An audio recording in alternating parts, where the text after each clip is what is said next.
আজকের ভিডিওর বিষয় হলো জলপাই গাছ। এই যে যে গাছটি দেখতে পাচ্ছেন এটি হলো জলপাই গাছ এবং আমাদের সাথে আছেন এই নার্সারির অনার নিজেই। আর আজকে এই গাছ থেকে কলম সংগ্রহ করা হচ্ছে। এই যে আপনারা দেখতে পাচ্ছেন এই গাছে কলম করা ছিল, এই মাত্রই কাটা হলো, একটি জলপাইও ধরে আছে গাছ, ছোট্ট কলম। আজকে এইভাবে অনেকগুলো এই কলমগুলো সংগ্রহ করা হবে, এই যে আপনারা দেখতে পাচ্ছেন। তো এইভাবে ছাদ বাগানের জন্য এই গাছগুলো সবচেয়ে উপযোগী।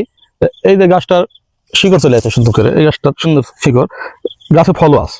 এই গাছটা এই ভাগে খুঁটলে যদি প্যাকেট করে ওই ভাগে এই অবস্থা সংগ্রহ করলে ওই মাটি আগে তৈরি করে নিতে হবে।